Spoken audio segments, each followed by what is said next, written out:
Exclusive Storm Tracker Doppler weather with meteorologist Chase Ward.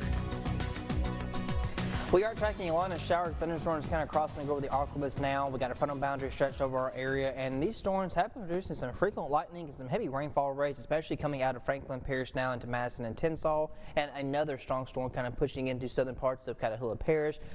There's nothing really severe with these storms other than the actual frequent lightning, and of course some of these heavy downpours. We're still tracking some stuff back off to the southwest of Ruston coming into Wynn and parts of Jackson Parish, and we also have some stuff still in southeast Arkansas. We're all clear now from El Dorado and Union County back off towards Ouachita, Columbia, even Calhoun County has cleared up a little bit, but we still got plenty of cloud cover as these storms, they track a little bit northeasterly, but you'll notice there's still some stuff trying to pop up as this boundary layer itself is going to be stalling out and keeping the pattern unsettled throughout the rest of the day. And there it is. You can see, looking at the big picture, it's stretching all the way down towards the Gulf Coast, all the way up towards Tennessee and parts of the Ohio River Valley. It's now a stationary front. We don't really have like any cold air or warm air moving into one another. They're kind of just riding each other out side by side, and that's what makes a front called a stationary front, and it's going to be allowing the pattern to stay unsettled. So there's nothing really severe expected. You don't usually get severe weather along stationary fronts, but you can definitely see the impact. It's definitely allowing temperatures to be at 54 degrees Texarkana, and then Vicksburg and Natchez are at 74. The rest of us are in the lower to mid 60s. Dew points also pretty evident. All right, it's still in the 60s, 70s to the southeast, so there's still plenty of moisture for these storms to kind of keep firing up. If we can maintain that 60 dew point, storms can keep popping up. Wind speeds, they're mainly out of the southeast for our southern parishes between around 10 miles per hour, but they've begun to shift more northerly along the I-30 corridor from Texarkana out towards Camden.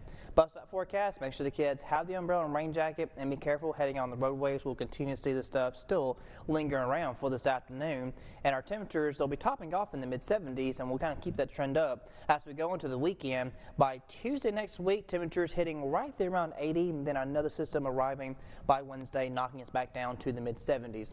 Now, looking at Future Tracker, this front, like I said, it's going to stall out and then weaken and kind of move a little northeasterly, and then we'll kind of see rain changes taper off through tomorrow, but we will kind of keep that cloud cover up.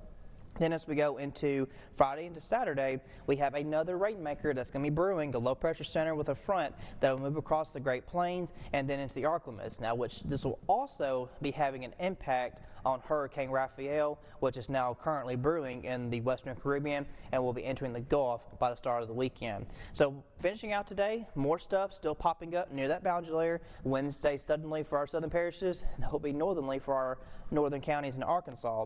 And then still leftover stuff late tonight through tomorrow. They taper off a little bit, not completely 0% chance for rain, but we'll kind of keep around 10% as that front weakens. The winds will begin to pick up northerly across parts of South Arkansas, and then we'll have that next system arrive Friday into Saturday.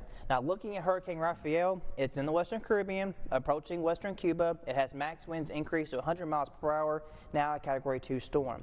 It will continue to the Gulf of Mexico before it runs into that system to the northwest. It's going to run into a very sheared environment, which will allow it to weaken down to a tropical storm and probably hover in the Gulf of Mexico as a result, and it will weaken out because of that shear, so it might be hovering off the coast of Texas and Louisiana through Saturday. But high 8 degrees for this afternoon. Tonight we fall to the mid-60s with a few lingering showers and then unsettled through the weekend, but next week starting off a tad drier, temperatures though warming up to 80 on Tuesday.